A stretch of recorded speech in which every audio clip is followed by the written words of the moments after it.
Bonjour à tous, alors une deuxième vidéo pour vous montrer que CamScanner est capable aussi de scanner de l'écriture manuscrite.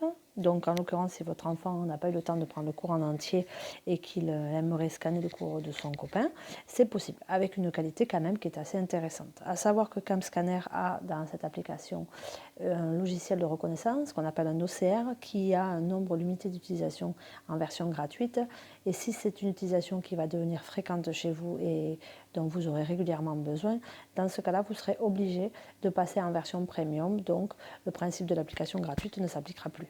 Mais malgré tout, la prise en compte de l'écriture manuscrite, même en format PDF, est quand même d'une bonne qualité, donc c'est ce que je vais vous montrer. On appuie sur CamScanner, comme tout à l'heure, l'interface s'ouvre, vous sélectionnez l'appareil photo, donc là je suis bien en mode doc, en mode document tout simple, je prends la photo, voilà, elle apparaît en bas à droite, donc moi si par exemple je veux juste la dernière définition, voilà, que le reste ne m'intéresse pas, hop, je sélectionne la zone qui m'intéresse et je valide. Et voilà, et donc vous avez le choix en bas de passer à des résultats différents, à une qualité faible, une qualité supérieure, c'est ce qu'il vous propose en premier, en qualité de gris, mais moi je ne trouve pas ça très intéressant. Alors là, le black and white non plus, donc c'est vrai que c'est pas trop mal de garder en qualité supérieure. Si vous êtes content, vous validez. Et voilà, vous avez votre photo quand même, qui est quand même assez lisible.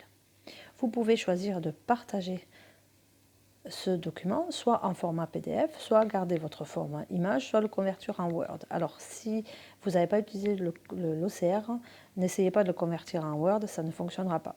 Et vous pouvez aussi le partager à votre ordinateur. Donc moi je fais le choix de prendre la version PDF qui est la plus stable. Hop.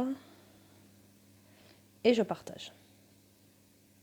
Vous pouvez le partager par WhatsApp, bien sûr. Vous pouvez partager par Gmail, sur votre propre adresse Gmail ou celle de quelqu'un. Vous pouvez l'envoyer à votre ordinateur. Vous pouvez faire le choix de l'envoyer sur votre Drive. Et vous pouvez aussi faire le choix de le mettre sur une Dropbox. Moi, je fais le choix du Drive. Donc, je clique sur Drive. Je vais mettre un intitulé et un nom à mon document. Donc, en l'occurrence, ce sont des maths. Voilà, j'enregistre. Et voilà, donc normalement, mon document est partagé avec mon Drive. Je vais aller vérifier si effectivement mon Drive a bien reçu mon document. Et voilà, je l'ai mis à l'instant, il est en train de télécharger. Voilà mon document avec une qualité malgré tout assez intéressante. Donc c'est pareil, vous avez le choix de soit partager ce document si vous devez le donner à quelqu'un. Vous pouvez aussi en faire une copie. Vous pouvez l'ouvrir directement sur votre téléphone pour travailler dessus.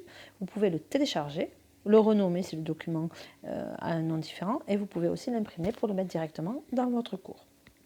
Voilà, donc c'était pour vous montrer quand même que même avec une écriture manuscrite avec deux couleurs différentes et pour autant une qualité d'écriture qui n'est pas non plus optimale, on arrive avec CamScanner à récupérer des cours de façon intéressante. Voilà, j'espère que cette petite application va vous être utile et qu'elle va rendre service à vos enfants. Et si des difficultés perdurent, n'hésitez pas à me laisser des commentaires sur le blog que je n'hésiterai pas à regarder et à répondre. Voilà. Je vous souhaite une bonne journée et je vous dis à bientôt, au plaisir de vous lire.